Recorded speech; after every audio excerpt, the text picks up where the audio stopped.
स्वागत है एक बार फिर से आपके हमारे YouTube चैनल में। जैसे कि आप लोगों को पता है कि आजकल हम जो परीक्षा वाणी बुक है उस बुक की हम क्या कर रहे हैं, जितने भी उसके ऑब्जेक्टिव क्वेश्चन हैं वो सारे ऑब्जेक्टिव क्वेश्चन हम उस बुक से कर रहे हैं। तो उसी सीरीज़ में हमने क्या कर लिया, अपना पार्ट 1 कर लिया है, अध्याय 1 कर लिया है।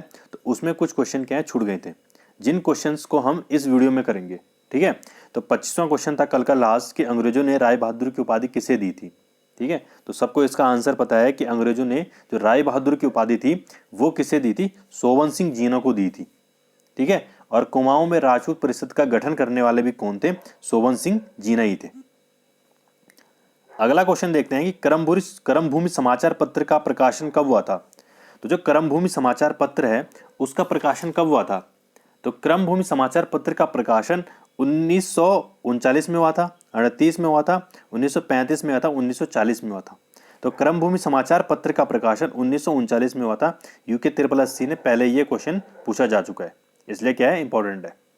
ठीक है, अगला क्वेश्चन देखते हैं हम कि कर्मभूमि समाचार पत्र का प्रकाशन किसने किया था। ठीक है, कर्मभूमि समाचार पत्र का प्रकाशन किसने किया था, प्रयाग पंत ने किया था, भगत दर्शन ने किया था, या देवीदत्त पांडे ने किया था, या हरगोविंद पंत ने किया था। तो जो हमारे पास कर्मभूमि समाचार पत्र है उसका प्रकाशन किया था भगत दर्शन, और इनके साथ एक व्यक्ति और थे, उनका नाम था भैरव दत्त धूलिया। भैरव दत्त धूलिया और भगत दर्शन ने कर्मभूमि समाचार पत्र का प्रकाशन 1939 में किया था। और कहाँ से किया था, वो किया था पौड़ी। ठीक है, ये क्वेश्चन ही पूछा जा सकता है कि कहाँ से उन्होंने इसका जो है अखबार था या समाचार पत्र था, इसका प्रकाशन उन्होंने कहाँ से किया, तो पौड़ी से किया। और ये कैसा समाचार पत्र था, साप्ताहिक समाचार पत्र था। ठीक है, तो हमने यहाँ पे पढ़ा किसमें, कर्मभूमि समाचार पत्र का प्रकाशन 1939 में हुआ था। किसने किया था, भैरव दत्त धूलिया और भगत दर्शन ने। ठीक है, और कहाँ से किया था, पौड़ी से किया था। ठीक है, और कैसा था, ये साप्ताहिक समाचार पत्र था ये। अगला क्वेश्चन है हमारा, सुमन स्मृति ग्रंथ किसके द्वारा रचित है। ठीक है, जो सुमन स्मृति ग्रंथ है ये कौन इसके रचयिता है।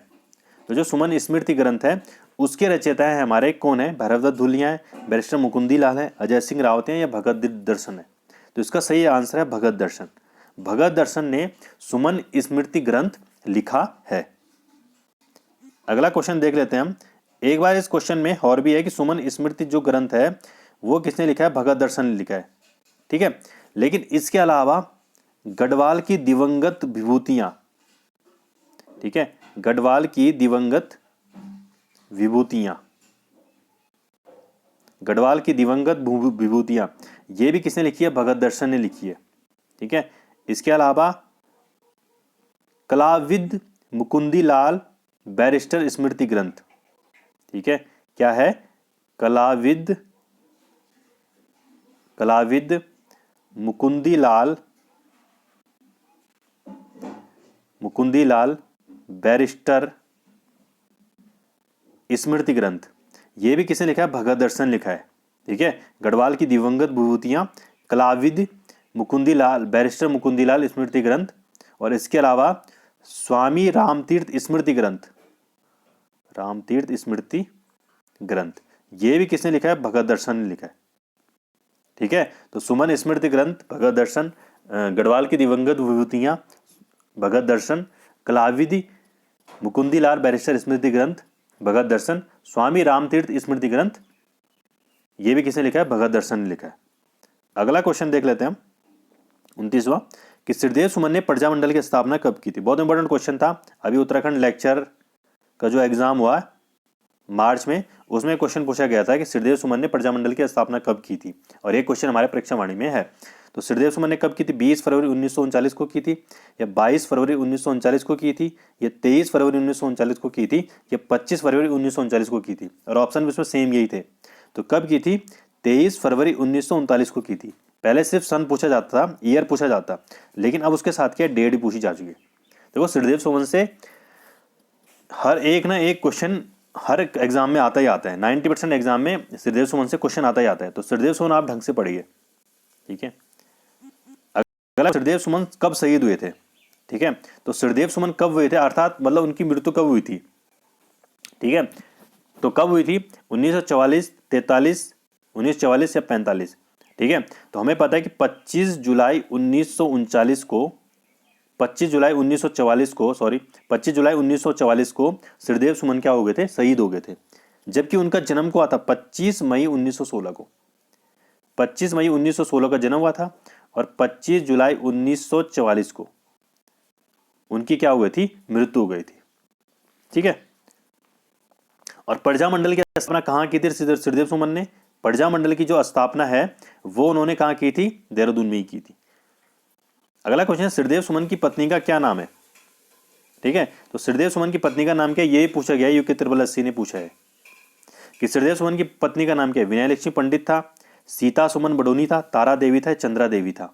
तो उनकी पत्नी का नाम था विनय लक्ष्मी पंडित। ठीक है, तो इसका सही आंसर क्या है? विनय लक्ष्मी पंडित। ठीक है, इसके अलावा श्रीदेव सुमन में बहुत सारी चीजें आती हैं। सबसे पहले उनका जन्म कब हुआ था?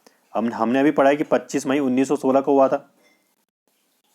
ठीक है, इन्होंने बहुत सारी चीजें भी की थी। जैसे इन्होंने कहा था कि हाँ, यदि हमें मरना ही है तो हम अपने सिद्धांतों और विश्वासों की सार्वजनिक घोषणा करते हुए मुझे मरना श्रेष्ठकर है।